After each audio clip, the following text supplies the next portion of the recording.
نشانات انہیں ورڈ دینے کو شروع ہوئے.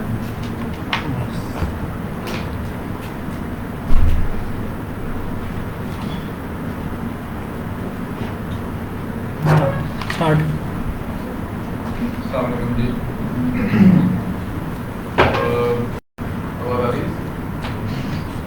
آج ہمارا کا سیشن ہے جس کو ہم لوگ کیری آؤٹ کرتے ہیں تقریباً ہر مہینے. ہمارے دو سیشن ہوتے ہیں. These two sessions carry out in this series, جس کا مطلب یہ ہے کہ افغانستان سے ریلیٹڈ ہم لوگ جو ہے وہ کچھ ایسے لوگوں کو, ایسے ایکسپرٹس کو بنائیں جو کہ ڈائریکٹلی اور انڈائریکٹلی کسی نہ کسی انداز میں افغانستان کے ساتھ کسی نہ کسی طریقے سے تعلق رہا ہے. اور اس میں وہ جو بھی ان کے مشاہدات تھے, جو بھی ان کی آبزرویشنس تھیں, جس طریقے سے بھی ان لوگوں نے سارے دیکھا, اس کو کسی طریقے سے نریٹ کریں. اور دا ینگر جنریشن جو کہ افغانستان کا سبجیکٹ جو ہے اسی سلسلے میں ہم لوگ تقریباً 9 سیشنس جو ہیں وہ کر چکے ہیں. دس از دا 10th سیشن.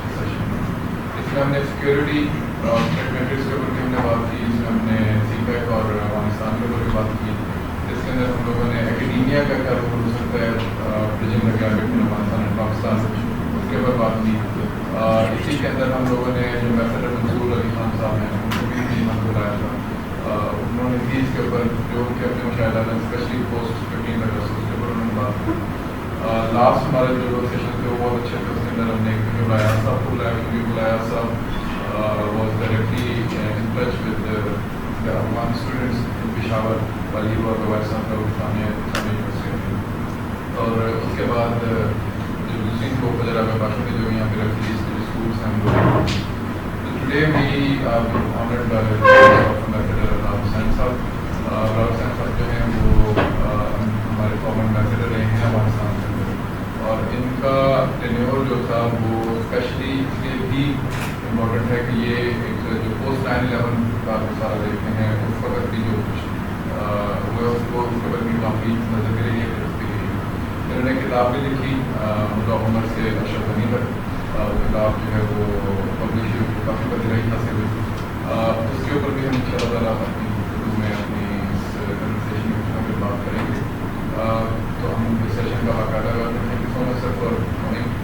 آج ہمارا جو سیشن ہے اس سے پہلے تو وہی میں ریگولر بات کو معافی ہو کچھ اپنے بارے میں بتائیے, اور ینگسٹرس کو کہ ہم لوگ جو افغانستان میں اس کے متعلق آپ کے جو معاملات ہیں, جو آپ اپنی کیریئر ہے اس کے اندر میں افغانستان میں جو آپ نے ٹائم گزارا وہ, اور کیا آپ کی آبزرویشن تھی, پھر اس کے بعد بسم اللہ الرحمن الرحیم. Thank you so much.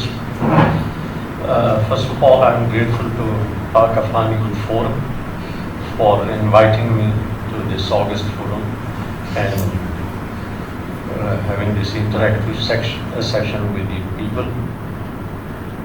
Well, to talk briefly about myself, I joined foreign service around 1983, and then I served in Afghanistan as Counsel General in Kandahar during Taliban's earlier government, which was late 90s. So I was there from 1999 to 2001. Then I served in Kabul as ambassador from 2014 to 2017, and I came back in 2017. I was in Foreign Office and retired the same year. Well, talking about Afghanistan, I'll try to speak in English as well because I understand there's a foreigner with us today, but we can be bilingual, of course. Well, Pakistan-Afghanistan relationship is something which is very important, not only for Pakistan but also for Afghanistan, and I'll say for the whole region, because Pakistan is one of the most important neighbors of Afghanistan. Afghanistan has the longest border with Pakistan, which is 2,600 kilometers. And then this is the only border where Afghans are allowed to frequently cross the border. there used to be a traffic of around 40 to 50,000 people crossing the border every day. As compared to the other borders, like Iranian border or the Central Asian republics borders, for example, Uzbekistan, Tajikistan, Turkmenistan, those borders are practically sealed borders. No one can cross those borders so easily without a visa, and even with a visa, the traffic is not so much. While towards Pakistan, the people-to-people contact between the two countries is such that you can't quote any other example about any other two countries who have so much of people-to-people contact.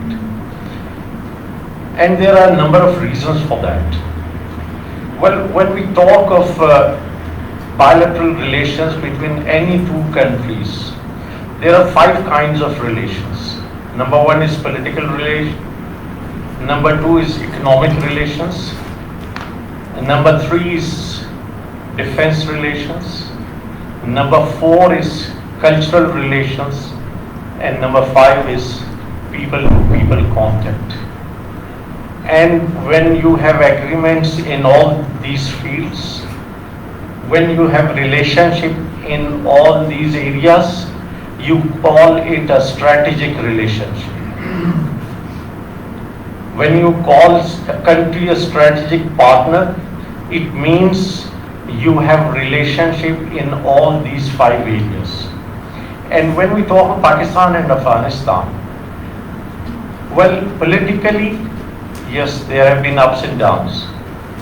Although they have been very close to each other politically, there have been a number of visits at the highest level, heads of government, heads of state, ministerial level. So many visits always take place. But despite that, there are problems because there is a trust deficit between the two countries which needs to be bridged. Number 2, there are some issues, for example, the border issue. For us, it's a settled issue. For Pakistan, but for many Afghans, it's not a settled issue. They call it a they call it, instead of border, they call it Durand line. So we can discuss it in detail if you wish. I understand among our audience, we have both Afghans and Pakistanis, so we can have views from both sides. But this is something which is controversial, at least from the Afghan side. So this creates problems, and you can say this is one of the irritants. Well, economically, both countries are very close. Afghan trade is of 2 kinds, which involves Pakistan. One is bilateral trade. The second is Afghan transit trade. Afghan transit trade passes through Karachi. Initially, we had Afghan transit trade agreement of 1965. This was revised in 2010, and now it's called Pakistan-Afghanistan Transit Trade Agreement. And after this revised agreement, Pakistan was also allowed to reach Central Asian states through Afghanistan. Initially, it was only Afghanistan which was allowed to export or import via Karachi port. Well, that agreement was supposed to be there for 5 years. So it should have expired in 2015, but then they agreed in principle that it would be extended for 1 year, 2 years, and they are still negotiating a revised agreement. But Pakistan is perhaps the largest trading partner of Afghanistan. The Afghan imports and exports, both from Pakistan and via Pakistan, are maximum. And then, apart from transit trade and bilateral trade, we have a third aspect of our economic relations as well, and that is Pakistan's economic assistance to Afghanistan. Pakistan has been supporting Afghanistan in many fields, especially in the field of education, in the field of health and infrastructure. While we talk of education, Pakistan has built a number of educational institutions in Afghanistan, like in Kabul University, we have built Faculty of Arts. In Kandahar University, we have built Faculty of Science. In Mazar Sharif, we have built Faculty of Engineering. In Kabul, we have built Rahman Baba School. We have also built its hostel for about 2,000 students. And then we have been giving scholarships to Afghan students. Every year we give about 600 to 700 scholarships to Afghan students for higher education. Higher education means medical, engineering, business administration, university level. And apart from this, there are Afghans who have been studying in Pakistani educational institutions at their own on self-finance basis. And there are Afghan refugees' children, about 5 to 600,000 who have been studying in Pakistani schools. And according to an estimate, the graduates of Pakistani universities in Afghanistan are about 40 to 50,000, which is a huge number, and they serve on senior official positions as well. Then in the field of health, Pakistan has built a number of hospitals, like Jinnah Hospital in Kabul, like another hospital in Logar, Naib Aminullah Khan Logri Hospital. Then a kidney center in Jalalabad. And in case of the kidney center, we have also trained their doctors and paramedics, not only once, but twice, because once we trained them and then they disappeared, they were posted elsewhere, so we trained them another batch again.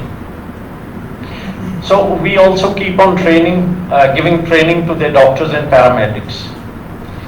The third area that I mentioned was infrastructure. Pakistan has built many roads inside Afghanistan, and the most important of them is the Torkham-Jalalabad highway, which is about 75 kilometers, and it's a very good road. So these are all those economic packages that Pakistan has been doing for Afghanistan. So this much for the economic relations. Thirdly, cultural relations. Pakistan and Afghanistan are very close to each other culturally. In fact, when we talk of languages, when we talk of religion, in everything you will see that there is an impact there on Muslims in the subcontinent, because our forefathers mostly came from Afghanistan. When we say why we are Muslims, normally two reasons are given. Number one, because the invaders were Muslims. Those people who came to the subcontinent and captured it were Muslims, and it influenced the local population also. And number two is that the mystic leaders, they persuaded people, they influenced people to become Muslims. Now, if you go into history, you will see that almost all Muslim invaders came from Afghanistan, except for Muhammad bin Qasim, who came in 712, and he came to Sindh and Multan only. All other invaders, like Mahmud of Ghazna, like Shahabuddin Ghori, like Ahmad Shah Abdali, they all came from Afghan side. And with them came the intelligentsia, the Afghan elite of that time, and they settled in the subcontinent. As a result, what happened? Out of 535 states in India, most of the states were ruled by people of Afghan origin. When you hear of Sahibzada Yaqub Khan from Rampur and Shahriyar Khan from Bhopal and so many others, Nawabzada Nasrullah Khan from Malerkotla, they were all of Afghan origins and they were ruling these states. And then when you talk of mystic leaders, most of these spiritual leaders, these mystics, they came from Afghanistan. We talk of Data Ganjbakhsh, Syed Ali Hijweri. Where is Hijwer? It's close to Ghazni. When we talk of Muinuddin Chishti, Ajmeri, where is Chishti? Chishti is close to Herat. When we talk of Hazrat Baqi Billah, the Murshid of Hazrat Mujaddad al-Fisani, he came from Kabul. When we talk of Lal Shahbaz Qalandar, he came from Khorasan, which is present-day Afghanistan. So all these people who are responsible for our Islam today, they came from Afghanistan. We should be grateful to Afghanistan for that.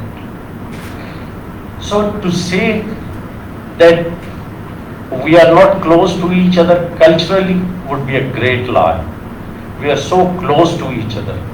Our languages are so close. Pashto is of course spoken on both sides of the border, but then Persian, which is called Dari in Afghanistan, used to be the language of the court in the subcontinent till Bahadur Shah Zafar, when the British came and changed it to English. From the very beginning, when the Muslims came here, for about more than 900 years, Persian was the language of the court. Persian was taught in our madaris, in our schools, in our universities. People used to write in Persian. Our scholars in the subcontinent, whenever they used to write, they would write in Persian. And then till a generation before us, you would see that all great scholars, all great poets used to write in Persian. Ghalib was proud of his Persian poetry when he said that Farsi bini tabe bini naqsh-e rang rang bigzar az majmu-e Urdu ke bhi rang-e manas. He was not proud of his Urdu poetry, he was proud of his Persian poetry. And the same was true about Iqbal. Iqbal wrote 10 books in poetry, 6.5 in Persian and 3.5 in Urdu. So we are so close to Afghanistan culturally that it's very difficult for us historically and culturally to ignore Afghanistan. Then we talk about people-to-people contact. As I said before, this is the maximum contact that is possible in the present-day world. Afghans come to Pakistan for business. They come to Pakistan for medical treatment. They come to Pakistan for education. They come to Pakistan to meet their relatives. So they cross the border every day. There are points on border where children from Afghan side come to Pakistani schools. They just cross the border, they come to Pakistani schools and go back. So this is a border. These are two nations which can't be separated. And just one aspect of bilateral relations is left, and that is defense relations. Well, this is an aspect where we need to work more, both sides. In fact, Pakistan has always been willing to help Afghanistan in defense area as well. We offered them to get training in Pakistani institutions. We told them that all Pakistan army institutions are open for them if they want to train their army. We asked them to send their cadets to PMA But unfortunately, because of the trust deficit that was there between the two nations, they sent only 6 cadets to PMU, while 1,000 or so were being sent to India for military training. Then we also offered them that we can equip their brigades, we can help them militarily, but somehow this is the area where we need to work more. Well, so what I'll conclude by saying is that both nations need to realize that the trust deficit doesn't help anyone. We need to remove the doubts between us. We need to believe in each other. We need to help and assist each other, because we are the two nations who can't be separated, can't be separated by history, or I'll say by just propaganda by our enemies. If we don't cooperate with each other, if we don't help and assist each other, it will be only to the benefit of our enemies and not to the benefit of any of us. Well, I'll wait for the questions and any other discussion that you initiate. Thank you. Thank you so much, sir. I'll ask a few questions, then we'll go to the audience. You talked about strategic partnership with Afghanistan, between Pakistan and Afghanistan. One of the most important factors that we often discuss whenever we talk about Pakistan and Afghanistan are the economic ties, and you have elaborated in detail about those things. The infrastructure element, Afghans claim that Pakistan might have invested in Afghanistan and built some hospitals or some roads over there, but the investments that were coming from India, they were quite huge in number. So when we compare the two nations, the investment by India and investment by Pakistan, Pakistan doesn't stand very close to that investment. So how do you mitigate such questions from the Afghan side? Well, I'll say there are two things. When we help Afghans, we help them because they're our brothers. And as I said before, we are culturally, ethnically, historically, and geographically so close to each other that we are tempted to help them.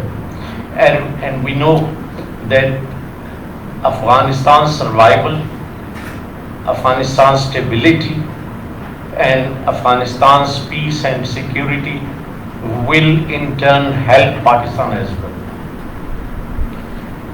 As far as India is concerned, from my angle, from my point of view, you may wish to disagree with it.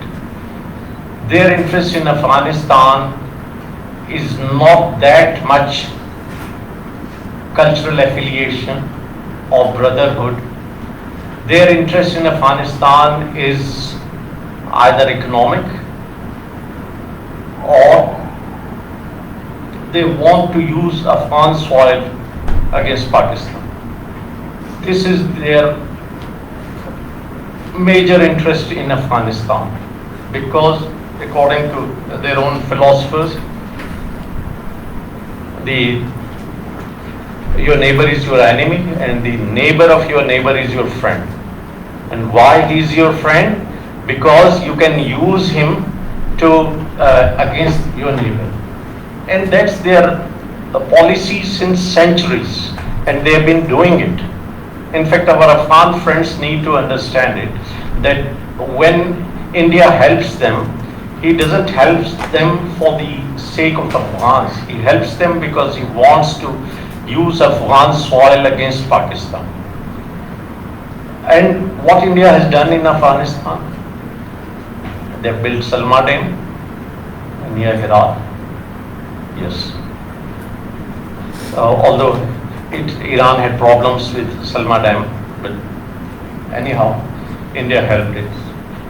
India helped them build their Parliament House in Kabul. These two are the major projects. Then India gives them scholarships, and as I said, their army and the cadets are trained in India. Well, but in addition to it, what's the investment that India has done there? If I'm allowed to be a bit blunt, I'll say that Indian investment is only on those individuals who could speak against Pakistan. If someone is ready for Pakistan bashing, India would invest in him or her. And if someone is not ready for this, India would not invest in him or her, or for that purpose in that media house or in that politician or whatever. So their investment has a negative purpose behind it. Well, Pakistan's investment has a positive purpose. And Pakistan has also invested billions of dollars. I mean, it's at least around 2 billion. India claims to have about 3 billion, perhaps. So it's not a major difference if you compare the size of India and Pakistan. But when Pakistan helps Afghans, it's with all sincerity, despite all Pakistan bashing on behalf of India. Because we know that it's not our Afghan brothers and sisters who are against Pakistan. It's only a few selected people who are paid for Pakistan bashing. Otherwise, why our own sisters and brothers who have spent 40 years here as refugees, who have been supported by Pakistan at each and every stage, would stand against us? If Pakistan supported them when the Soviet Union invaded them, India was standing with Soviet Union at that time. It was not standing with the Afghan people. So at each and every step, we will be with our Afghan brothers and sisters. They have been coming to Pakistan. I won't say that they come here to seek refuge, but they come here because it's their second home. When they feel there is some problem for them in Afghanistan, they prefer to come to Pakistan. And it's not only one party, it's not only one ideology, it's not only one ethnicity. Every Afghan has been welcomed by Pakistan. When the Soviet Union invaded Afghanistan, those who were against that invasion, they came to Pakistan. When the Mujahideens were fighting with each other, those people who didn't like those fights or who had been facing problems because of those fights, they came to Pakistan. When there was fight between Taliban and the Northern Alliance, so many people from Northern Alliance came to Pakistan. So you will find so many Afghan ethnicities in Pakistan. It's not only Pashtuns, the Tajiks, the Uzbeks. So many of them would be seen here. So for us, we treat Afghans differently than Indians. For us, they are our brothers and sisters. And for India, Afghanistan is just a country which can be used against its neighbor. Thanks, Professor. There is another question that while dealing with the Afghans, there is no doubt that there are people who are very positive towards Pakistan. I'm talking about the people, not the governments. But there is a certain hostility that we observe over there with regards to Pakistan. People over there, they talk very high of any other country, including India. But whenever it comes down to Pakistan, they are a bit reluctant, on public forum especially, to talk good about Pakistan. Do you see any kind of silver lining with these efforts of people-to-people contact and public diplomacy that this thinking can be changed? And the other question, which is in relation to this first question, is students who are coming over here in Pakistan, studying over here in our university when they go back to Afghanistan, they become more anti-Pakistan. What could be the reason behind that, and what is the solution that you propose to sort out this issue? Well, as I said, for over 20 years, there has been Pakistan bashing going on in Afghanistan, either through media or through some political leaders. So we don't blame Afghan people, especially Afghan youth. You know, more than 60% people in Afghanistan are from youth nowadays. And those people who had come to Pakistan, who had seen the warmth of hospitality here 40 years ago, they are no more, or they are in their old age. And the new generation doesn't know exactly how Pakistan had welcomed them when they were in a crisis. The new generation, unfortunately, has been a victim of that propaganda of Pakistan bashing. So what we need to do is, instead of blaming them, or instead of reacting to any of their attitudes, we should rather try to bring the facts to limelight and tell them that what Pakistan has been doing for them and how Pakistan treats them and how Pakistan considers them as brothers and sisters. And I don't think it will take a long time, because if you don't show a knee-jerk reaction, if you don't strongly react to what the other side is saying and try to understand their position, because if there has been a slow poisoning constantly and their minds have been poisoned, then obviously you can understand. I mean, it's like if your brother has fallen a victim of some propaganda against you. You don't just disown him. You know he's your brother. You try to persuade him. You try to bring the facts to him. And you try to tell him that, see, this is the real situation and you have been misguided. So all those who have been misguided can't be disowned if they are our own brothers and sisters. And we need to continue our efforts. Even if our 100 efforts fail, it doesn't mean that we should stop. We should not try. We should keep on trying and trying, because failure is no option. Sir, you served in Kandahar as Counsel General in the last few years of previous of Salman regime. Kandahar holds a position like mystical position for Taliban movement, because the movement started from there. Mullah Omar was from there. While being there, you probably have observed their rise and fall in that time period. Did you happen to meet with Mullah Omar in that era?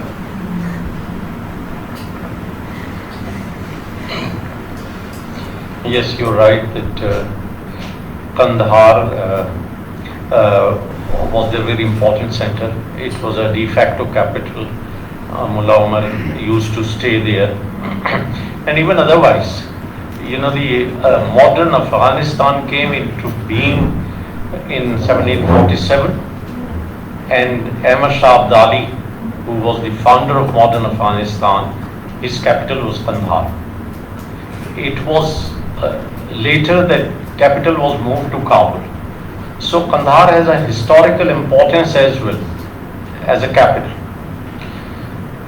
Regarding your question about my meeting with Mullah Omar, yes, because I was Counsel General there. I had a number of chances to meet him, and officially, whenever there was a delegation from Pakistan, we used to meet him, or otherwise, whenever as a Pakistani representative I had to convey some message, I used to go and meet him. So I had a number of meetings. What were your experience? I mean, how was his conduct towards Pakistan? Well, generally, even at that time, because Pakistan was the only country who had recognized that government, they were friendly towards Pakistan. And Mullah Umar himself was a very simple man, as I've written in my book also. When I went to see him for the last time for my farewell call, he was standing in outside his house. And he was talking to some people. I was accompanied by the Deputy Foreign Minister who was escorting me. When we reached him, the Deputy Foreign Minister told him that Pakistani Counsel General is here for a farewell call. He said, okay. And he just sat down on the floor there, and he asked me to sit down there. The Deputy Foreign Minister spread his chadar, and we sat there and we spoke there for some time. So, this just shows how simple he was. So, the credit that goes to Taliban is, number one, simplicity. Number two, peace and security in Afghanistan. Number three, less corruption in the country. So these are some things which are positive. There are pros and cons, of course. There can be so many other things as well, so many problems as well. But these are the ones which are pros. Thank you so much, sir. We'll go to the audience now, and if there are any questions that you would like to ask from the Honorable Ambassador, you can raise your hand, introduce yourself, and ask the question. I'm Mohammed Shaykh. I'm from PAYF. So my question is about India's interference. Right? So before 9/11, Pakistan's position with the Taliban was very good. But currently we have seen that Taliban has become smarter. And the influence that Pakistan had over them before 9/11 that has diminished. So how do you see India now? How will it approach it? And what do you expect? Effectively. Well, I think Pakistan has never asked any Afghan government, whether it was Taliban government before or now, or in between other governments of President Hamid Karzai and Ashraf Ghani, not to have any relationship with India. For us, Afghanistan is an independent country. This is a sovereign country. They can have a relationship with any country they like. Our concern is only that Afghan soil should not be used against Pakistan. And Taliban have promised it. They promised it with the US in Doha agreement. And they promised it with the regional countries in their bilateral meetings, that Afghan soil would not be allowed to be used against any other country.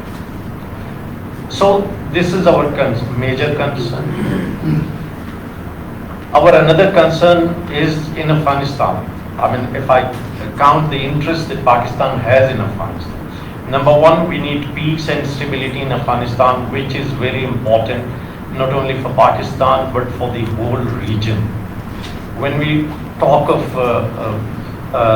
those lines from Iqbal, when he says, Asiya yak pakari abu gilast, millate Afghan daran pakar dilast, as fasade Asiya, as kushade Asiya, which means Afghanistan is like a human body, and Asia is like a human body, and Afghanistan is heart of that human body. It's heart of Asia. You must have heard about Heart of Asia conferences. It all comes from these lines of Iqbal. And if there is stability, there is peace in Afghanistan, the whole Asia will prosper.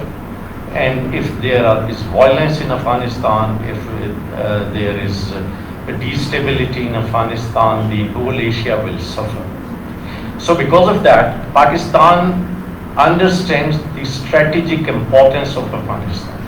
It's a transit hub. It influenced all countries around it. You must have heard of the great game between the British and the Tsarist Russia in the 19th century. This was all because of the strategic importance of Afghanistan. So because of this, for us, our first priority should be peace in Afghanistan, peace and stability. Our second priority could be a friendly government in Afghanistan. A friendly government for two purposes. Number one, so that it doesn't allow Afghan soil to be used against Pakistan. And this can be done even if it's not a friendly government. A good neighborly government, good neighborly relations also demand that their soil should not be used against us. And then our third interest is, of course, economic interest. I mean, bilateral trade, transit trade, use it as a transit hub, use it for regional economic projects like CASA 1000, like TAPI, like rail and road connections, and so on. Yes, sir.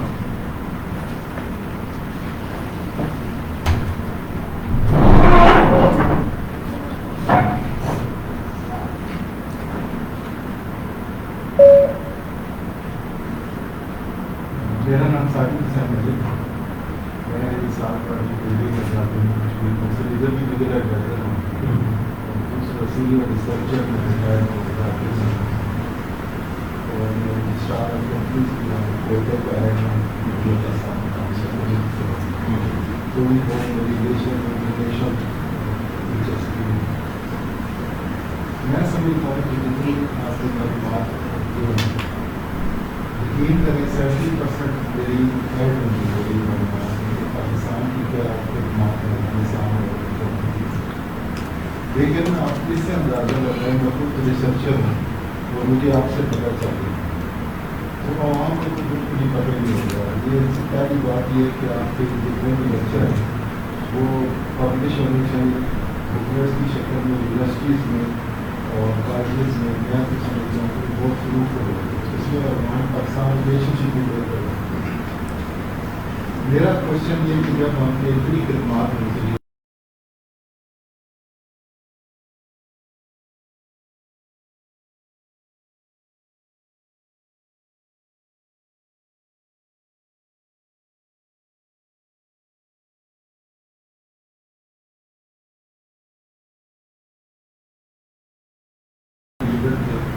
मेरे इल्म के मुताबिक जो जगह बना जिसके through हुई है उसके हवाले की आबादी ना पाकिस्तान के पास है ना उनके पास है। इनको पाकिस्तान से क्या करते हैं, क्या कुछ लिया हमने, इनका क्या बिगाड़ा? हमने तो पहले किए 88 हमारे सोल्जर बना लिए शहीद हो गए और अभी भी हमें इनसे मतलब कितना इंडिया से मेरा खतरा नहीं रहता है। अफवाज पाकिस्तान इनसे रहते हैं इसके जी हाँ जी फिर रिज्यूम होने वाले। पहला सवाल आपका ये था कि पाकिस्तान का मफाद क्या था। वो जैसे कि मैं इससे पहले एक दो दफ़ा अर्ज़ किया भी मैंने कि अफ़गानिस्तान में अमन हमारे हक़ में है, अफ़गानिस्तान का इस्तेहकाम हमारे हक़ में है और हम हमेशा ये चाहेंगे कि अफ़गानिस्तान में अमन व इस्तेहकाम के लिए अगर हम कोई भी रोल प्ले कर सकते हैं तो हम ज़रूर करें। चुनाचे आप देखें अब तो 40-50 साल से हम इस कोशिश में मसरूफ़ हैं और ख़ुद पिछले 20 साल में हमने बहुत सी कोशिशें की हैं। मरी टॉक्स हमने करवाई 2015 में 7 जुलाई को मरी में पहली दफ़ा अफ़गान हुकूमत अशरफ गनी की हुकूमत के नुमाइंदे और तालिबान के नुमाइंदे आमने सामने बैठे। इतनी अच्छी बातचीत हुई कि ये तय हुआ कि 3 हफ्ते के अंदर अंदर दूसरा राउंड किया जाए 31 जुलाई को और उसमें मामला तय किए जाएं और अमन बहाल किया जाए। लेकिन बदकिस्मती से किसी को ये मंजूर नहीं था कि इतनी जल्दी अफगानिस्तान में अमन आ जाए। चुनाचे 31 जुलाई से 2 दिन पहले 29 जुलाई को ये ऐलान कर दिया गया कि मुल्ला उमर की डेथ हो चुकी है और ये भी कहा गया कि वो डेथ पाकिस्तान में कराची में हुई है। अगरचे बाद में ये बात गलत साबित हुई और ये पता चला कि वो ज़ाबुल में रहते रहे और वहीं पे उनका इंतकाल हुआ और वहीं पे उनकी कब्र है और वो 2 साल जो अमेरिकन अड्डा था उसके करीब उससे 2 मील के फासले पर रहते रहे और ये एक इटालियन सहाफ़ी आई और उसने रिसर्च करके ये बात बताई। لیکن بہرحال اس کی وجہ سے وہ مذاکرات بیچ میں رہ گئے. اس کے بعد ایک اور کوشش کی گئی, کوادریلیٹرل کانٹیکٹ گروپ بنایا گیا, پاکستان, چائنا, افغانستان اور امریکہ, چائنا, پاکستان, افغانستان. اس کی کوئی 5 میٹنگز ہوئیں, معاملات آگے نہیں بڑھ سکے.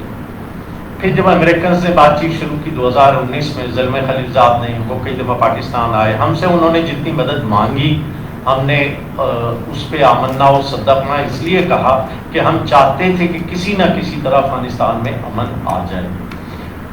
چنانچہ آپ کو پتہ ہے ملا برادر جو پاکستانی جیل میں تھے, وہ ان مذاکرات کے اس بات چیت کے لیے انہیں رہا کیا.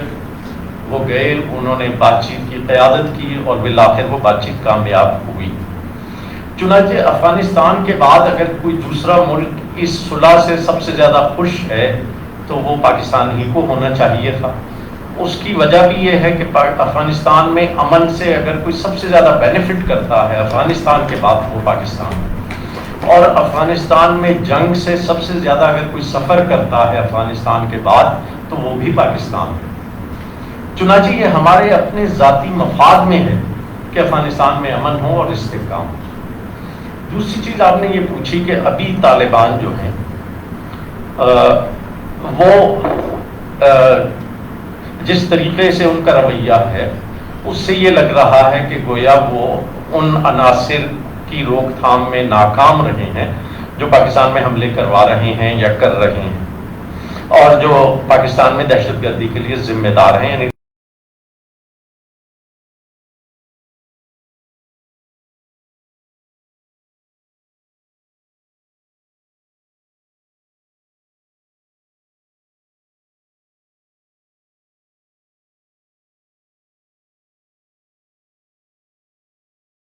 دوسری بات یہ کہ کیا وہ روکنا تو چاہتے ہیں لیکن ان کی کیپیسٹی نہیں ہے, یہ صلاحیت ان کے پاس نہیں ہے کہ وہ ان کو روک سکیں.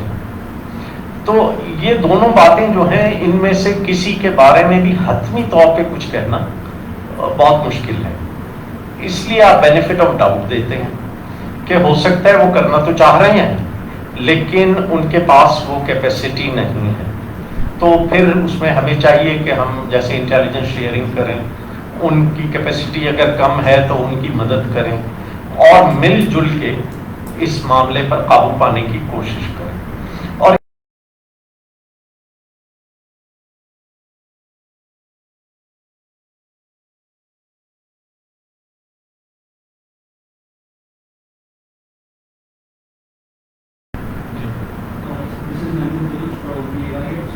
my question is, apart from the high-profile meetings of the Pakistani delegates and politicians to the counterpart in Afghanistan, where do you see the youth, where the youth is standing in strengthening the relation between Pakistan and Afghanistan?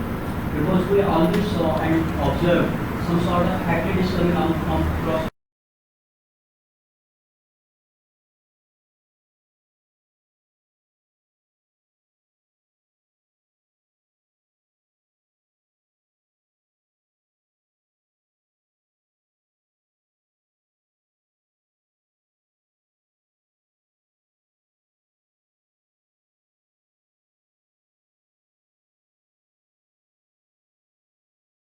coming out of some people, I'll say, not all of them.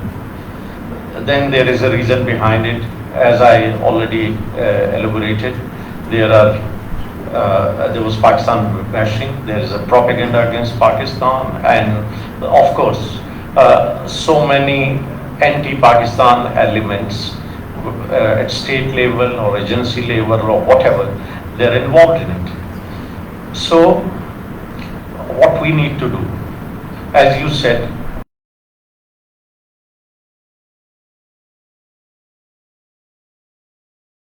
Afghanistan, if Afghan youth is also involved, and from both sides people try to inject love instead of hatred, then naturally a day would come when hatred would be defeated by love.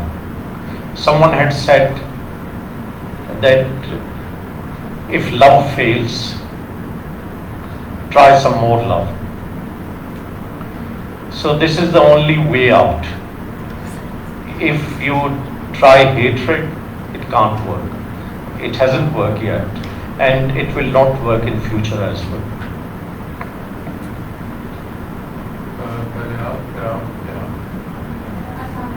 My name is Zaiba, and my question is, there have been rumors, and how do you see the idea of confederation of Pakistan and Afghanistan? Idea of what? Confederation of this was discussed in. Okay. Well, I think this idea came under not really under discussion or consideration, but this was floated sometime back in 1950s perhaps. But then this didn't work. Well, right now, the first thing is that the trust deficit which is there should be removed. The gulf between the two countries should be bridged. The people from both sides should come closer to each other. And it's only after that, if you talk of confederation, even any consideration for this is still far away. We will have to go a very long way. Today the world is the world of national states. And the states are not based on ethnicity or religion or anything else. They are just national states. They are there on the political map. Like in Pakistan, we have so many ethnicities. Similarly, in Afghanistan, we have so many ethnicities, and they are there. So now the need is to move on with our efforts to help each other, to remove the differences between the two nations, to remove the trust deficit, and then see how we can work together. Nowadays, instead of confederation, you will see that there are regional groups who are working together. Like there is EU, there is ASEAN, there is SAARC, which is not as good as EU or ASEAN, but it is there.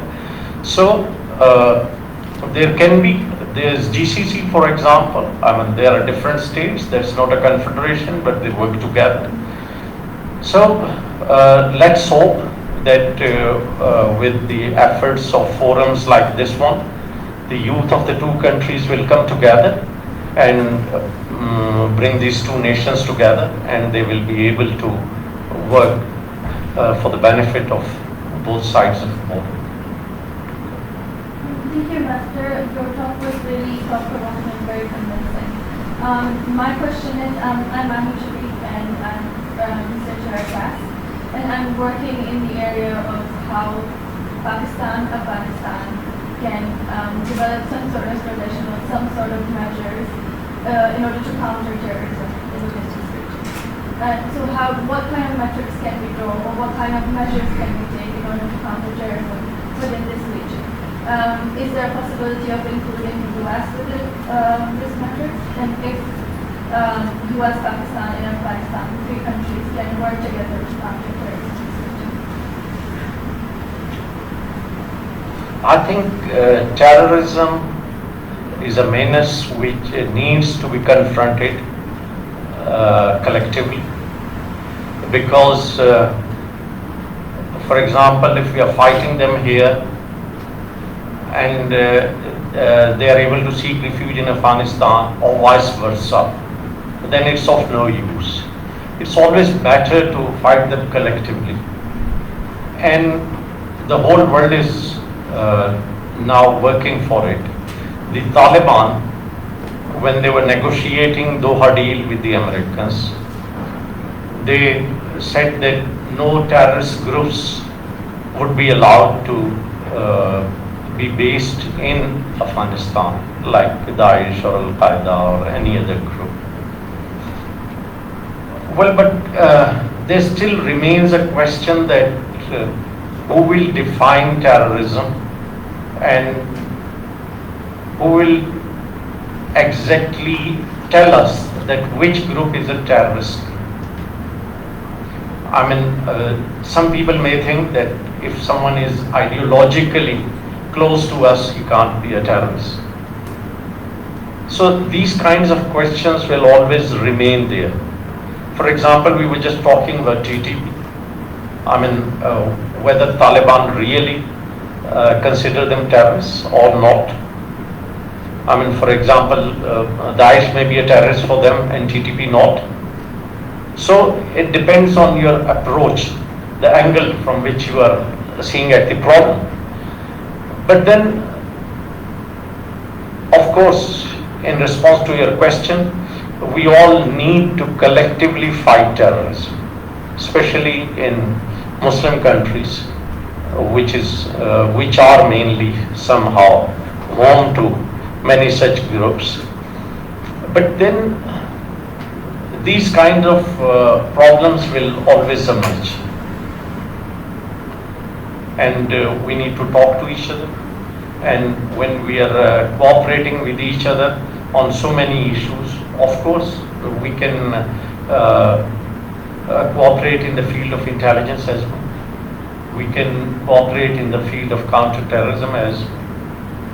Even when we were talking with India, we had some 8 groups and one of them was on counter-terrorism. So we can talk about terrorism with any other country, but especially with our neighbors. Sorry, I'm Syed, a student of international relations in India. My question is, since Taliban have taken over Afghanistan has not yet got recognition. So what role Pakistan can play so that Afghanistan could get recognized by what? And as a brother, what can Pakistan really do?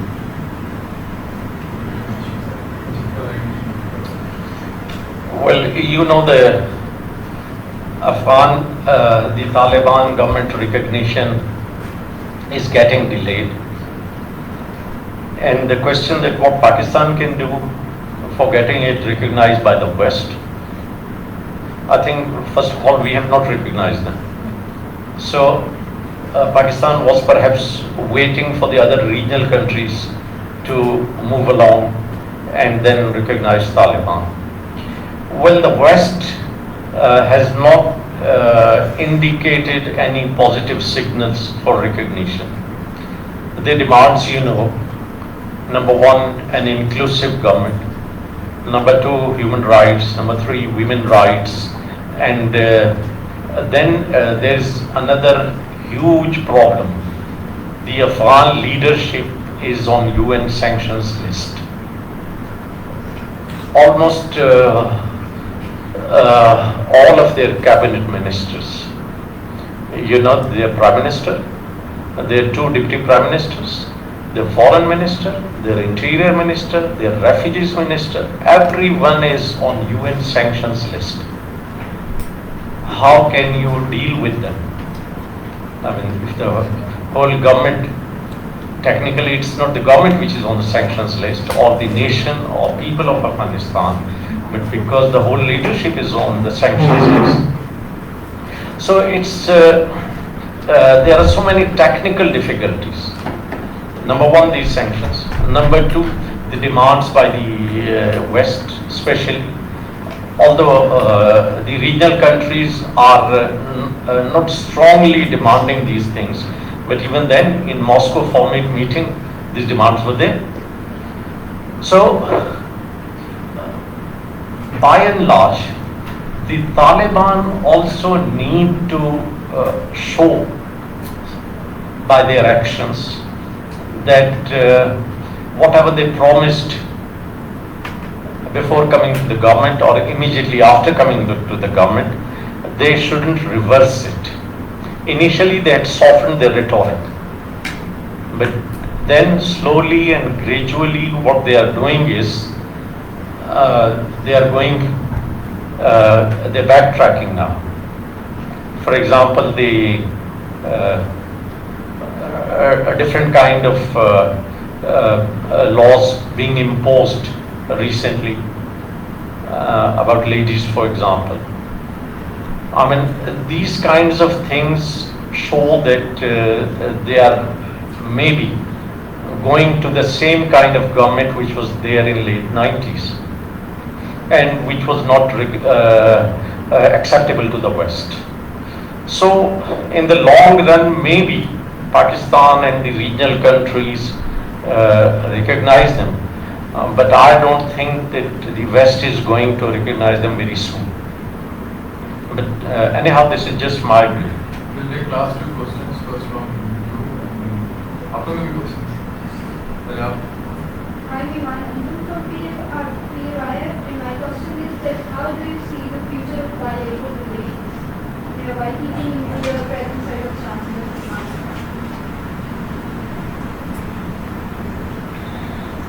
Well, Pakistan tries to have good relations with whoever is in government in Kabul, whether it's Zahir Shah or Dawood or Tarakay or Najibullah or Hamid Karzai or Ashraf Mani or Taliban, whoever, because they are our immediate neighbors, and it's our requirement that whoever is there, we should have good relations with them.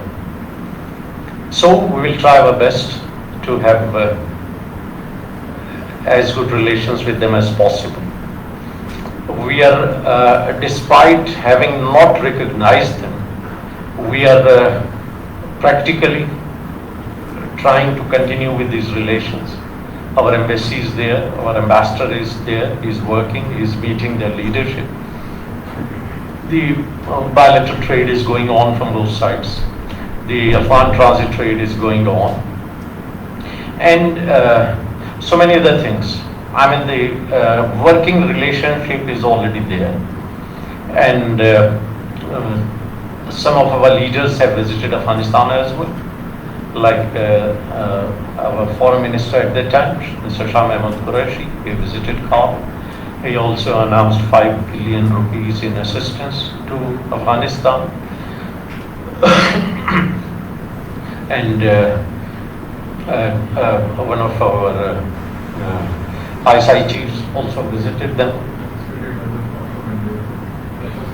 National Security Advisor also went there. Yes, our special representative on Afghanistan, Ambassador Sadiq, also visited Kabul. So the interaction is taking place. The working relationship is already there.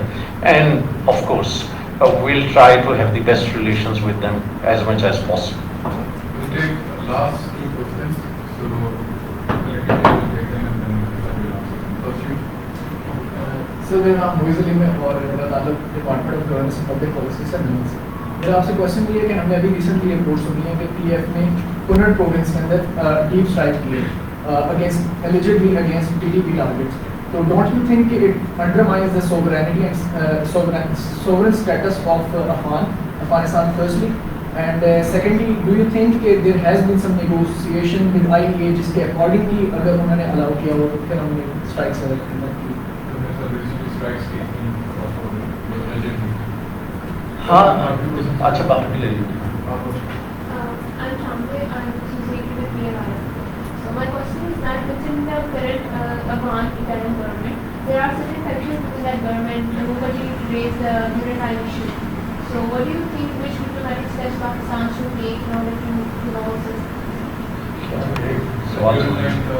Even in the current government, the people in the previous regime as well, and the current government has a good relations to the issue of human rights, and especially the issue of Francis.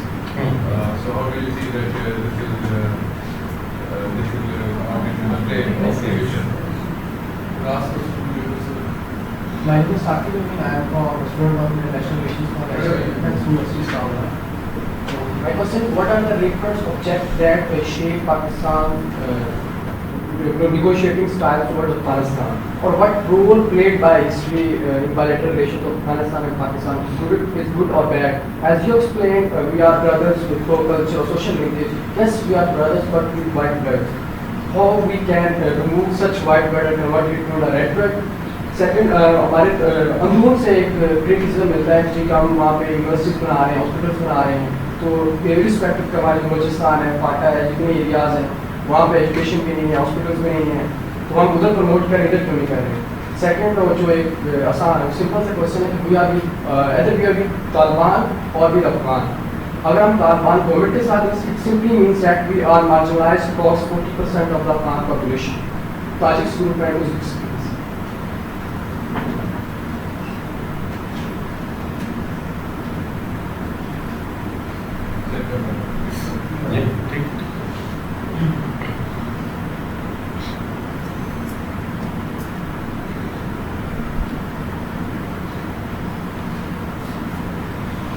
Yes air strike سے شروع کر لیتے ہیں.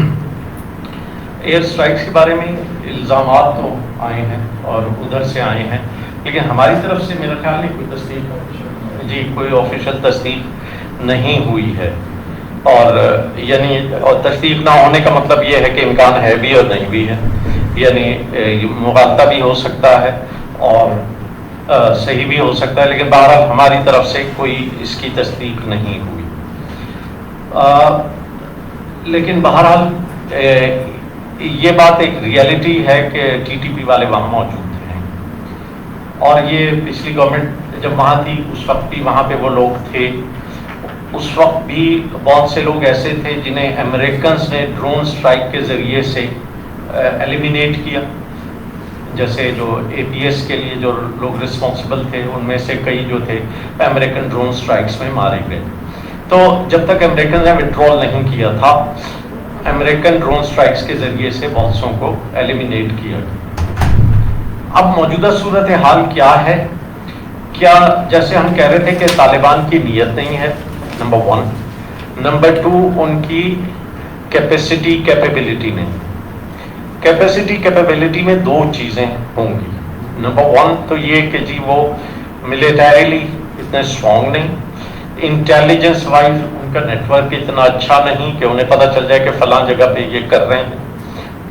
اور number 3 یہ بھی ہو سکتا ہے کہ پولیٹیکلی وہ افورڈ نہیں کر سکتے کہ اپنے ہم نظریہ لوگوں کو ٹارگٹ کریں.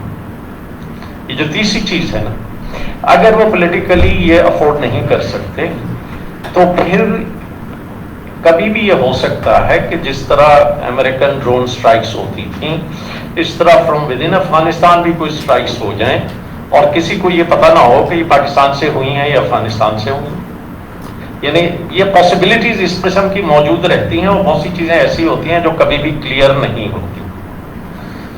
پھر دوسرا سوال تھا ڈیورنگ لائن آف فینسنگ کے بارے میں. دیکھیں ڈیورنگ لائن کا ایشو کبھی وہاں پہ بھی دب جاتا ہے, کبھی دوبارہ اسے اٹھا لیا جاتا ہے.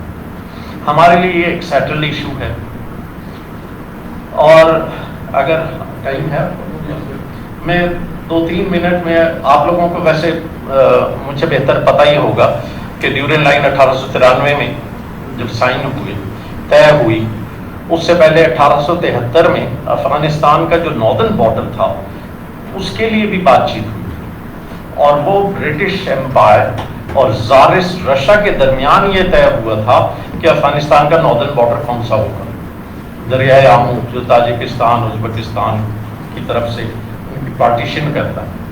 اور انٹرسٹنگلی اس میں افغانستان سے کسی نے نہیں پوچھا تھا. افغانستان کا ناردرن بارڈر طے کرنے والے تھے زارسٹ رشیا اور برٹش انڈیا, انہوں نے بات چیت کر کے طے کیا تھا. جبکہ ادھر والا جو بارڈر تھا پاکستان کی سائڈ والا, اس کے لیے خود افغانیوں سے بات چیت ہوئی تھی جو برٹش انڈیا کے فورن سیکرٹری تھے ماؤنٹیبل ڈیورنٹ ان کی, اور 1893 میں یہ طے ہو گیا. اس کو 1905 میں انہوں نے انڈورس کیا. 1919 کا جو معاہدہ ہوا تھا راولپنڈی والا, اس میں بھی اس کو انڈورس کیا گیا, جسے وہ کہتے ہیں کہ یہ جو تھرڈ افغان وار تھی برٹش سے, جسے افغانستان کی جنگ آزادی کہا جاتا ہے, جس کے بعد افغانستان کی فورن پالیسی کا اختیار بحال ہوا آفٹر 40 ایئرس. اس سے پہلے یہ 79 میں انگریزوں نے ان سے یہ اختیار لے لیا تھا کہ وہ اپنی فورن پالیسی خود نہیں چلا سکتے. 1919 کی جنگ کے بعد انہیں اپنی فورن پالیسی چلانے کا اختیار ملا. تو وہ جو معاہدہ ہوا اس میں ایک دفعہ پھر انہوں نے اس کو انڈورس کیا کہ یہ جو ڈیورنٹ لائن ہے یہ بارڈر ہے برٹش انڈیا کا اور افغانستان کا. لیکن جب برٹش وڈرا کر گئے تو اس کے بعد افغانستان میں کچھ لوگوں نے یہ نقطہ اٹھایا کہ ہمارا معاہدہ تو برٹش سے تھا اور وہ تو چلے گئے ہیں، تو ہمیں اپنے پرانے علاقوں پہ دوبارہ دعویٰ کر دینا چاہیے. یہ جب دعویٰ انہوں نے 1946 میں جب یہ بات ہو رہی تھی کہ برٹش جا رہے ہیں واپس اور پاکستان اور انڈیا کو آزاد کیا جا رہا ہے، تو اس وقت افغانستان نے ادھر ریکویسٹ بھیج دی کہ جی جو افغانستان کے علاقے ہیں یعنی اٹک تک کے وہ ہمیں واپس کیے جائیں. انٹرسٹنگلی اس وقت پنڈت جواہر لال نہرو جو تھے، جو انٹرم گورنمنٹ بنی ہوئی تھی 1946 میں انڈیا میں، پنڈت جواہر لال نہرو نے اس فائل پہ یہ لکھا کہ اگر اٹک تک انڈیا افغانستان کا مطالبہ ہو سکتا ہے تو کابل اور ہرات تک انڈیا کا مطالبہ کیوں نہیں ہو سکتا. مطلب اگر آپ ہسٹری میں پیچھے جائیں گے تو آپ کہتے ہیں کہ جی 1747 تک چلے جائیں، 1750 تک چلے جائیں، تو آپ 250 سال پیچھے جانے پہ اصرار کر رہے ہیں چونکہ وہ آپ کو سوٹ کرتا ہے. آپ 500 سال پیچھے چلے جائیں تو دلی سے ہرات اور کابل کا گورنر مقرر ہوتا تھا، اور آپ اس سے پیچھے چلے جائیں، اشوکا کے زمانے میں چلے جائیں تو افغانستان تو انڈیا میں شامل تھا سارے. تو آپ اگر موجودہ صورتحال کو نہیں مانیں گے، موجودہ معاہدوں سے روگردانی کریں گے، ان کی لیگیلٹی سے انکار کر دیں گے، تو آپ ماضی میں کتنا پیچھے جائیں گے؟ یعنی یہ کون طے کرے گا؟ 200 سال پیچھے جائیں یا 500 سال پیچھے جائیں یا 1000 سال پیچھے جائیں؟ اس کو تو دیر از نو اینڈ ٹو اٹ. تو بہرحال بات یہ تھی کہ اب بھی اگر اس مسئلے کو اٹھایا جا رہا ہے، پھر خاص طور پہ فینسنگ والے معاملے کو، تو وہ میرا خیال نہیں ہے کہ ان کے گورنمنٹ کی طرف سے بڑے لیول پہ اٹھایا جا رہا ہے. وہاں پہ ایک تو یہ کہ جو میں نے پہلے بھی کہا تھا کہ پاکستان بیشنگ کی وجہ سے اور اینٹی پاکستان سینٹیمنٹس کی وجہ سے اس چیز کو بار بار اٹھایا جاتا ہے. حامد کارزئی صاحب نے اپنے زمانے میں یہ ایک آفیشیل سرکولر کیا تھا کہ پاک افغان بارڈر کو پاک افغان بارڈر نہ لکھا جائے بلکہ ڈیورنٹ لائن لکھا جائے، اور ان کے سب سرکاری کاغذوں میں یہ لکھنا شروع ہو گیا. اب جو فینسنگ والا ایشو ایک دو جگہ پہ ہوا، اس میں بھی ایک دو چیزیں تھیں. ایک تو یہ کہ وہ پولیٹیکل سے زیادہ ایک لوکل اسمگلرز کا ایشو تھا. جب آپ فینسنگ کر دیتے ہیں تو یہ دونوں طرف کے جو ڈرگ اسمگلرز ہیں انہیں بڑا پرابلم ہو جاتا ہے. تو دونوں طرف کے اسمگلرز نے مل کے ان کی طرف سے ایک گروپ کو انسٹیگیٹ کیا کہ آپ یہاں پہ آئیں اور یہ کریں. اب اس میں خود جو طالبان گورنمنٹ ہے اس کے لیے بھی ایک امبیرسمنٹ تھی. ہم اگر اس پہ باقاعدہ لڑائی شروع کریں تو ظاہر ہے ہمارے لیے بھی امبیرسمنٹ تھی. چنانچہ وہ ایک ایسا پوائنٹ چنا گیا کہ جہاں پہ آ کے کچھ لوگوں نے تاریں اکھاڑ لی اور یہ ظاہر کیا گیا کہ جی ادھر سے تو وہ ڈیورنٹ لائن کو نہیں مانتے. حالانکہ یہ پولیٹیکل ایشو تھا ہی نہیں، یہ تو وہ اسمگلرز کا ایشو ہے جنہیں پرابلم ہو رہا ہے اس فینسنگ سے. اور طالبان چونکہ ایک بیگیج ہے نا پچھلے 40 سال کا، پچھلے 70 سال کا، جب مسلسل یہ کہا جا رہا ہے کہ جی یہ ڈیورنٹ لائن جو ہے افغانی اس کو نہیں مانتے، تو اچانک کوئی بھی افغان گورنمنٹ اسے ماننے کا اعلان نہیں کر سکتی. انہیں from within political issues ہو سکتے. تو اس لیے اگر وہ اسے ریز نہیں بھی کرنا چاہتے تو اگر ایسا کوئی معاملہ آ جاتا ہے تو ان کے لیے بھی یہی بہتر تھا کہ اس پہ خاموشی اختیار کریں. اور خود ہمارے لیے بھی اس کے علاوہ چارہ کار نہیں ہے کہ اس پہ خاموشی اختیار کی جائے. ایک چیز ہے جسے میں کہتا ہوں اسٹریٹجک پیشنس، ایک صبر و تحمل کا مظاہرہ، نی جرک ری ایکشن دینے کے بجائے، ایک دم سے جذباتی رد عمل کے بجائے ہمیں چاہیے کہ ہم بڑے نقشے کو دیکھیں اور پورے پلان کو دیکھیں کہ ہمارے دشمنوں کا کیا پلان ہے، وہ ہمیں کیوں لڑانا چاہتے ہیں، اس میں دشمن کا کیا مفاد ہے، اور ہم کس طرح تھوڑا سا صبر کر کے ان کے پلان کو ناکام بنا سکتے. اچھا، پھر ایک سوال تھا ادھر سے کہ ہم طالبان کو سپورٹ کرتے ہیں کہ ہم افغانستان کو سپورٹ کرتے ہیں.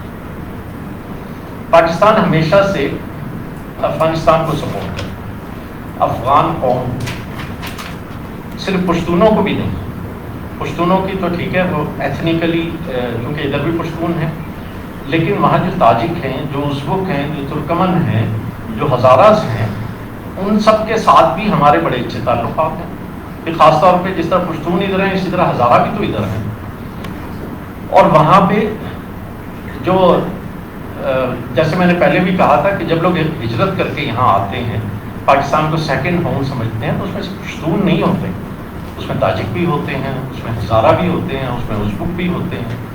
اور اب بھی یہی ہے کہ وہاں پہ ہمارے دوستوں میں سب شامل ہیں. میں خود جب وہاں پہ تھا تو میں سب کے یہاں جاتا تھا, سب سے ملاقات ہوتی تھی, عبداللہ سے, استاد محقق جو ہزارہ ہیں ان سے, استاد خلیجی بھی ہزارہ ہیں ان سے, دوستم جو ازبک ہیں ان سے, استاد عطا نور جو گورنر تھے بلخ کے تاجک تھے ان سے, ان سب سے ہماری بڑی قریبی دوستیاں رہی ہیں. تو یہ نہیں کہ پاکستان کسی ایک گروپ کا, کسی ایک نظریے کا حامی ہے. پاکستان کے لیے سب افغان جو ہیں وہ ہمارے بھائی بہن ہیں. اور جیسا کہ میں نے کہا تھا کہ البتہ یہ ہے کہ کابل میں جو بھی حکومت ہوتی ہے ہماری کوشش ہوتی ہے کہ اس سے ہمارے اچھے تعلقات رہیں, ایک ورکنگ ریلیشن شپ کم از کم رہے, تاکہ دونوں ممالک کا کام جو ہے باہمی تعلقات وہ آگے بڑھتے رہیں. آخری سوال آپ کا یہ تھا کہ ہم جو وہاں پہ کام کر رہے ہیں, اکنامک اسسٹنس دے رہے ہیں, یونیورسٹیاں بنا رہے ہیں, ہیلتھ سیکٹر میں کام کر رہے ہیں, تو پاکستان میں بھی تو اتنی جگہ ہیں جہاں بنائی جا سکتی. یہ بات ٹھیک ہے, لیکن اس سے پہلے آپ نے سنا تھا ایک سوال یہ آیا تھا کہ جی انڈیا نے وہاں پہ بہت زیادہ انویسٹمنٹ کی اور پاکستان نے کم کی. آپ کا کیا خیال ہے کہ انڈیا میں بہت زیادہ تمول ہے, وہاں کوئی غربت نہیں ہے, وہاں کسی پروجیکٹ کی ضرورت نہیں ہے, وہ تو ہمارے سے کئی گنا زیادہ غربت ہے انڈیا میں, لیکن اس کے باوجود انڈیا وہاں پہ انویسٹ کر رہا ہے. اسی طرح کسی بھی ملک کو لے لیں آپ, ایون امریکہ میں اندر اتنی جگہ ہیں جہاں پہ انویسٹ کیا جا سکتا ہے, لیکن امریکہ ساری دنیا میں انویسٹ کر رہا ہوتا ہے. اس کی وجہ یہ ہے کہ یہ پاکستانی قوم کے مفاد میں ہے کہ آپ کے پڑوس میں جو آپ اکنامک اسسٹنس کے ذریعے سے بہتری لانا چاہ رہے ہیں اس کے نتائج جو ہوں گے اس سے پاکستانی قوم کو فائدہ ہوگا. اور خاص طور پہ جو بارڈر پہ, جیسے آپ نے بلوچستان کا ذکر کیا, بلوچستان اور کے پی کے تو بارڈر پہ ہیں, اگر وہاں پہ معاشی ترقی نہیں ہوگی, وہاں اسٹیبلٹی, استحکام نہیں ہوگا, امن نہیں ہوگا, تو وہ ہم ہی سب سے زیادہ اس کو بھگتیں گے. تو خود یہ جو ہم کر رہے ہیں یہ بھی پاکستان ہی کے مفاد میں ہے. کوئی یہ نہیں کر سکتا کہ اپنا مفاد چھوڑ کے دوسرے کے مفاد کے لیے کام کرے. بہت شکریہ. تھینک یو سو مچ سر. میں یہ ڈیورنڈ لائن کے اوپر ایک آپ کی اجازت سے سر, آج تک ہم نے کابل ریور کے حوالے سے کوئی ریکارڈ اتنا عرصہ ہو جانے کے باوجود ہم نہیں کر پائے, اس کی کیا کابل ریور کے اوپر دیکھیے, پاکستان کی تو بڑے عرصے سے خواہش ہے, اور پاکستان میں جو میں دیکھتا رہتا ہوں آرٹیکلز آتے رہتے ہیں اس قسم کے, جس سے لگتا ہے کہ افغانستان پتہ نہیں کتنے بند بنا رہا ہے اور پاکستان کا پانی رک جائے گا وغیرہ وغیرہ. تو پاکستان نے ہر حکومت کے ساتھ یہ کوشش کی کہ اس پہ کوئی بات چیت ہو, پانی کے ایشو پہ, واٹر ایشوز پہ. افغانوں کا عمومی طور پہ جو جواب ہوتا ہے وہ یہ ہوتا ہے کہ جی ہم ایک نیشنل واٹر پالیسی بنانے کا پلان رکھتے ہیں, اور جب وہ پالیسی بن جائے گی تب ہم بات چیت کریں گے. ایز آف ناؤ ہم کوئی بات چیت کرنے کی پوزیشن میں نہیں ہیں. اور دوسری بات یہ ہے کہ یہ جو ہوتا ہے نا کہ ادھر بند بن رہے ہیں, وہ بھی اس میں کوئی اتنی صداقت نہیں ہے. یعنی انڈیا نے پلانس تو بہت کیے, پروجیکٹس پیش کیے, ایون اشرف غنی کی حکومت کے زمانے میں, کارزئی کی حکومت کے زمانے میں, لیکن ہمارے تعلقات خراب ہوتے ہوئے بھی افغان گورنمنٹ ہمیشہ یہ کوشش کرتی ہے کہ کوئی ایسا بڑا سٹیپ انڈیا کی مرضی کا نہ اٹھایا جائے جس پہ پاکستان کو ری ایکشن دینا پڑے. جو پاکستان کا بہرحال ایک خیال رکھا جاتا ہے, کیونکہ پاکستان ان کا امیجیٹ پڑوسی ہے. آپ یعنی, اور یہ تاریخی طور پہ ہمیشہ ہے. آپ دیکھیں 1965 کی جنگ میں, 1971 کی جنگ میں افغانستان نے ہمیں ایشورنسز دی کہ ہم ادھر سے آپ پہ حملہ نہیں کریں گے. Thank you so much sir. ड्यूरल line के ऊपर मैं सर ने जो बात की अपनी तरफ एक एडिशन इनकी इजाज़त से करूँगा. मैं अभी फरवरी के अंदर आई वॉज इन काबुल, तो वहाँ पे I happen to I was visiting a few places. तो वहाँ पे एक प्रेस कॉन्फ्रेंस मुझे अटेंड करने का मौका मिला जिसमें मिनिस्ट्री ऑफ डिफेंस के जो रिप्रेजेंटेटिव्स थे they were delivering that press conference. Out of 20 questions when I was there 15 were about the fencing. और वो रिपीटेडली उनसे सिर्फ एक ही सवाल कर रहे थे कि why are you aligning along Pakistan to build up this और erect this fence over there. आखिर में उन्होंने तंग आके जो उनका वो था स्पोक्स पर्सन, उसने कहा यार कि आप जाके ना पीछे जो पिछली वाली गवर्नमेंट थी ना उनसे पूछे कि उन्होंने क्यों अलाउ किया था, हमसे नहीं पूछे. So this is a kind of political. एक तो ये है ना कि अमूमन अफगानिस्तान में ये इम्प्रेशन है कि फेंसिंग से शायद हम बॉर्डर का तयन करना चाहते हैं. ऐसा नहीं है. फेंसिंग का मकसद ये है कि जो क्रॉस बॉर्डर क्राइम्स हैं उन्हें रोका जाए. जो ड्रग्स की स्मगलिंग है, जो अशिया की स्मगलिंग है, जो इवन इंसानों की स्मगलिंग है, उसको रोका जाए. और इसमें दोनों कौमों का मफाद. इससे पहले और सबसे बड़ी चीज़ कि टेररिज्म जो क्रॉस बॉर्डर हो रहा था उसको रोका जाए. ये शुरू मामला 2008 से इसलिए हुआ था कि मुसलसल ये कहा जा रहा था कि पाकिस्तान से टेररिस्ट उधर जाते हैं. तो हमने कहा कि बॉर्डर को किसी तरह सील करने की तरकीब की जाए. पहले मुशर्रफ साहब के ज़माने में कहा गया कि जी उस पर माइंस लगा देते, उस पर बड़ा ह्यू एंड क्राई हुआ. फिर कैनेडियंस ने कहा कि हम मदद करते हैं, फेंसिंग कर लें. तो फाइनली एक जनरल अंडरस्टैंडिंग ये थी कि फेंसिंग कर लेते हैं और उसका मकसद ये क्रॉस बॉर्डर क्राइम्स को. Thank you so much, sir. We'll conclude this session now. It was a very refreshing and very enlightening one. We've been honored having you over here and having all this discussion. I hope कि जितने भी audience है उसने काफ़ी इससे सीखा होगा. Questions अभी भी मैं देख रहा था कि मुझे कुछ लोग कह रहे थे, लेकिन we can have this discussion over the cup of tea after this. अगर सर उसके अलावा हम लोग इस सेशन को यहाँ पे conclude करते हैं. Thanks once again, sir, for being here and enlightening us with your thoughts.